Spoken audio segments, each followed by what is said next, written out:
Assalamualaikum warahmatullahi wabarakatuh. Baiklah teman-teman, pada kesempatan kali ini kami kelompok satu dengan beranggotakan Andriansyah Ariwijaya, Elsa Dwina Puspita, dan Muhammad Yusuf Effendi ingin menyampaikan informasi dari salah satu jurnal yang kami ambil mengenai teknik pelepasan varietas tanaman perkebunan kelapa sawit. Tanaman perkebunan umumnya merupakan tanaman tahunan sehingga kegiatan pemuliaan untuk merakit varietas unggul memerlukan waktu yang relatif lama. Salah satu pendekatan yang dapat ditempuh untuk mempercepat penemuan varietas unggul tanaman perkebunan adalah melalui metode observasi terhadap populasi tanaman yang telah ada dan tersebar secara luas di lapangan. Populasi tanaman tersebut telah memperlihatkan potensi genetiknya, serta telah menjadi referensi bagi para petani. Populasi tersebut terbentuk melalui proses seleksi, baik secara alami maupun secara sengaja melalui sentuhan tangan para petani dari generasi ke generasi yang berlangsung secara terus-menerus. Para petani memiliki andil yang cukup tinggi terhadap proses pemuliaan tanaman tersebut, dan pendekatan seperti ini merupakan salah satu pendekatan pemuliaan secara partisipatif atau lebih dikenal dengan pemuliaan tanaman partipatif atau PTP. Berdasar pada teknik uji multilokasi dan uji adaptasi pada pemulihan tanaman formal atau PTF, maka studi observasi dapat dilakukan dengan tetap memperhatikan metode analisis statistiknya. Di samping itu, penelusuran tentang silsilah serta bantuan analisis DNA terhadap materi tanaman yang akan dilepas akan dapat membantu membedakan dengan varietas-varietas lain yang telah dilepas sebelumnya. Kelapa sawit merupakan salah satu tanaman perkebunan yang mempunyai peran penting bagi subsektor pertanian. Pengembangan kelapa sawit dapat memberi manfaat dalam peningkatan pendapatan petani dan masyarakat serta menjadi bahan baku industri pengelolaan penghasil devisa negara dan dapat menyediakan kesempatan kerja bagi 2 juta tenaga kerja. Luas areal kelapa sawit terbesar berada di Pulau Sumatera, tepatnya berada di Pulau Provinsi Riau dan Sumut. Penelitian kelapa sawit difokuskan pada kelapa sawit rakyat dengan maksud meningkatkan produktivitas dan pendapatan kelapa sawit rakyat. Program penelitian yang perlu dilakukan adalah 1. Pembangunan kebun induk kelapa sawit serta konservasi dan karakterisasi plasma nutfah kelapa sawit. 2. Perakitan dan pelepasan varietas unggul. Dan 3. Perakitan teknologi budidaya dan pengendalian OPT kelapa sawit rakyat yang efisien.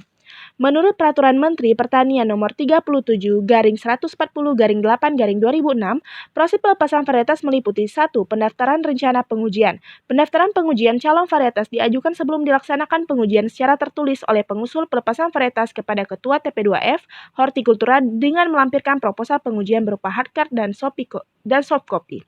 2. Supervisi pengujian. Pengujian calon varietas akan disupervisi oleh anggota PT TP2F. 3. Permohonan pelepasan diajukan secara tertulis oleh pengusul pelepasan varietas kepada Menteri Pertanian. 2. Permohonan disertai dengan makalah usulan untuk 1 calon varietas dan atau untuk 2 calon varietas dari 1 jenis tanaman, disertai dengan foto berwarna terutama bagian keunggulannya, jumlah makalah 16 eksemplar. 5. Penilaian oleh tim penilai dan pelepasan varietas. 6. Usulan pelepasan varietas dinilai melalui sidang TP2F yang dihadiri oleh pemohon. 7. Pengusul mempresentasikan usulan pelepasan varietas yang berisi hasil uji adaptasi dan uji observasi. Pengusul mengemukakan keunggulan calon varietas dibandingkan dengan varietas pembanding. 8. Usulan yang tidak memenuhi syarat dan ditolak permohonannya akan disertai dengan alasan yang kuat. Surat penolakan ditandatangani oleh Ketua TP2F.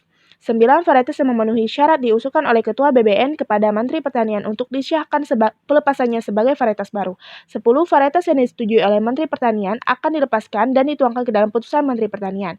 11. Sekretariat TP2F mengirimkan keputusan Menteri Pertanian tentang pelepasan varietas kepada pengusul dan menyebarluaskan informasi ke instansi pengawas dan sertifikasi benih tanaman di setiap provinsi.